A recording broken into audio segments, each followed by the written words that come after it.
This is Eagle Owl, and today we're going to talk about Kelee Ringo sending a strong message. I believe he want to start. Also, we're going to talk about Howie Roseman. Do I like the moves he's making? Do I dislike the moves? We're going to talk about it. And lastly, Sidney Brown will have an opportunity to compete. But let's get into these topics.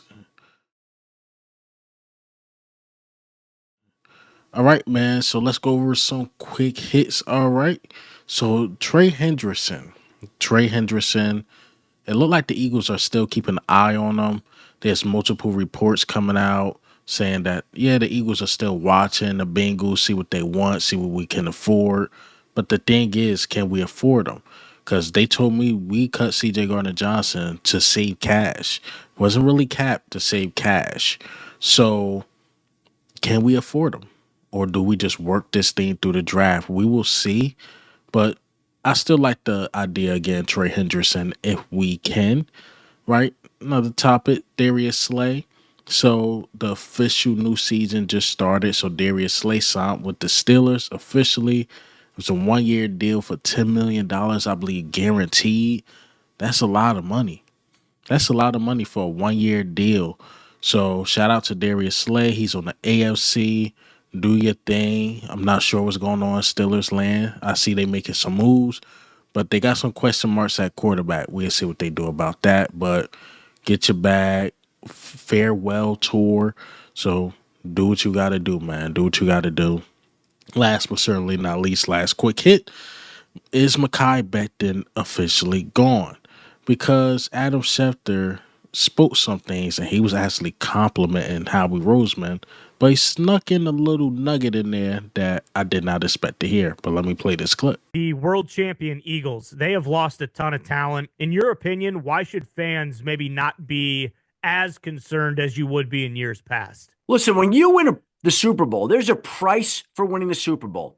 And that's the fact that other teams want your players. You have to find ways to make up for it. Not everybody can get paid. When they lost Milton Williams and Josh Sweat and the cornerback Isaiah Rodgers to the Minnesota Vikings, they wound up getting 3 compensatory draft picks that day, or will be getting in 2026. And once those are awarded, the Philadelphia Eagles are scheduled to have 20 draft picks in the next 2 years, Ty. 20 picks. Most teams in a given draft have 7. The Eagles have 20 the next 2 years, including 11 in the first 4 rounds of the next 2 years. 11 and 17 in the first 5 rounds the next 2 years. You know what those picks do?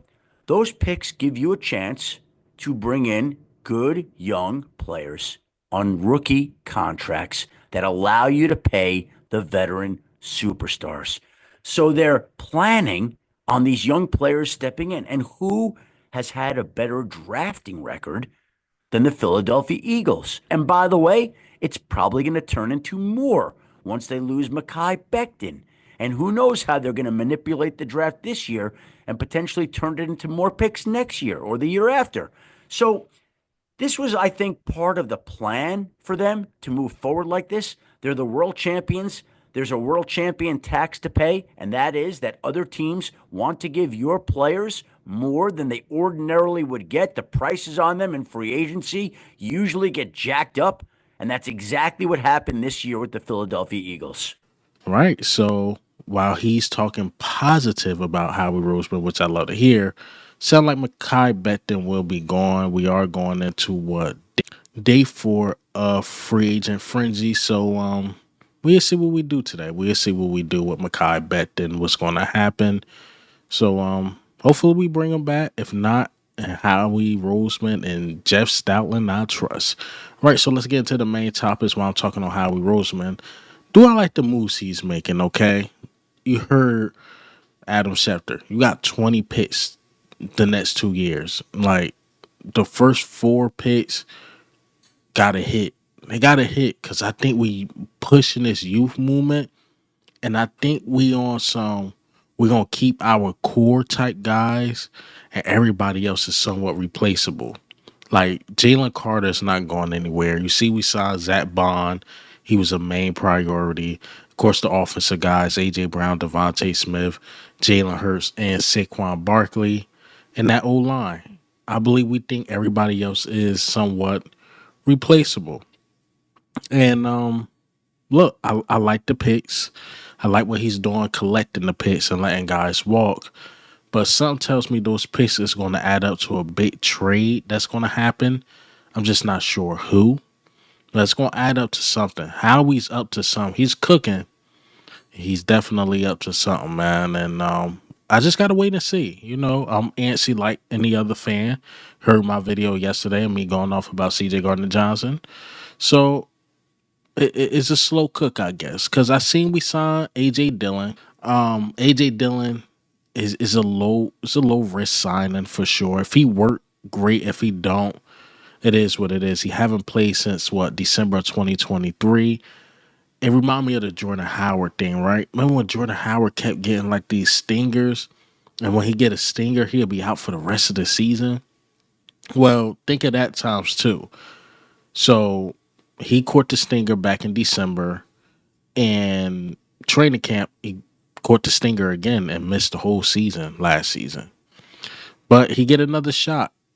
You know, him, Saquon, Jalen Hurts, and if AJ Dillon is fully healthy, yeah, you could have a really good duo, like a really, really good duo. But if he's not, of course, I think we're gonna bring in competition. It's gonna suck, but if he's not really fully healthy, then it's like okay, it is what it is. It was a low risk. We just giving him a shot to see what he got. I thought we should have got him last year actually, but then heard about the stinger, and I'm like, okay, then we can't get AJ Dillon because of the stinger. Because I thought the Saquon and AJ Dillon thing would have been cool last year, but you know how things work out. And maybe this work out for the best. So that's a small move Howie Roseman made, and then he also signed back fullback. He wasn't even listed as a linebacker, but fullback Ben Van Sumeren. So yeah, I guess we lost the linebacker, transition him to a full-time fullback. Congrats, man. Congrats coming back to the team. That's the move we made. I like it. I mean, we got to see how his knee is. I thought he was great coming in as a fullback for sure. In the preseason, I did like him as a linebacker, but I guess they like him better as a fullback. And again, congrats to Ben Van Sumeren. Just finding any way to get on that field, man. Fullback, whatever y'all want to change me to, I'm gonna go ahead and do it. I gotta salute. I gotta respect that. So it's hard to judge what Howie Roseman's doing the middle of March. You got to get this thing to training camp. Hell, you probably got to get this thing to September. Just let it cook. We got to let it cook, man. It's a nasty dish right now. And it's like, what you putting the eggs with the what are you doing? How are you putting too much sugar, man? Like, what are you doing? Oh, you was tracking you moving too much stuff around. What are you doing? Howie's like, this dish gonna be fine. I'm telling y'all, this cake I'm making is gonna be fine. So we gotta we just gotta wait and see, man. It's just one of those things we gotta wait and see. All right, so speaking of a guy cooking up, getting ready to go, let's talk about it. Sidney Brown. So Sidney Brown is looking like he's going to get an opportunity to compete. So last year, obviously he couldn't. ACL. We was pretty much locked on CJ Gardner-Johnson and Reed Blankenship. And I thought Sidney Brown rookie year, I think a lot of people are forgetting. I think he was solid. I think he was solid. And even some of the plays or some of the things he did this year was pretty good. You go back and watch the Giants game. If I'm not mistaken, he was probably the highest graded guy in coverage, even caught a pick that game. I thought Sidney Brown was great when they played the backups against the Giants the last game of the season. He had a forced fumble on the special teams play last year. So he made some plays.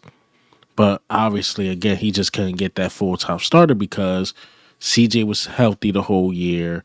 Reed was damn near healthy the whole year. And what Vic Fangio was saying about Reed Blankenship even during the summer is like, look, he's going to come back, but we're going to be really patient with him. So you got to hold off. We're going to be really, really patient with him. And basically, They give a whole year of patience, and again, they giving him the opportunity to compete. Now they will bring in competition, but they will give him the opportunity to compete, and I like it because it reminds me of what they did with Kobe Dean. It's like, Dean, we like you, but we're gonna bring in Zach Bond, we're gonna bring in Devin White. Let's see if we could beat some of these dudes out. And that's exactly what Kobe Dean did. So I gotta salute him for that, even to the point where we got rid of Devin White. So I think it's gonna be the same thing with Sidney Brown. We're gonna bring in some safeties, some names too. And if he could beat them out, hey man, salute to Sidney Brown. And again, I've been a big fan of him since Illinois. You go back to the old videos, I think on this channel. I'm like, yo, Sidney Brown is a steal. We could go grab him and we could do some things with him. And that injury, that ACL, you couldn't really see him going into year 2, but year 3, he got a shot. He got a shot to show he can do something in this league. And speaking of a guy that got a shot, it's Kelee Ringo. As I stated earlier in this video, Slay officially signed with the Steelers. Isaiah Rodgers is officially with the Minnesota Vikings. And Kelee Ringo, he's seeing the talks, he's seeing the chatter. He screenshotted or he just uploaded to his story with Jeff Kerr said like the Eagles really like Kelee Ringo. And then the next day he's posting pictures of him working out, getting it going, preparing for the season. So he's sending a message like, yo, I'm ready. I'm ready to go for this season. And I love it. I love it because he's getting doubted. You know how I feel about my underdogs. He's getting doubted. Like, I don't know about him. I don't know about him. Okay. We'll see. We'll see. I like the message he's sending out. Now, in the beginning, was I the biggest fan of Kelee Ringo? Not really. But I seen some things in special teams. I seen some things during the preseason last year. I seen some things when he came in the game. I'm like, we can work with this.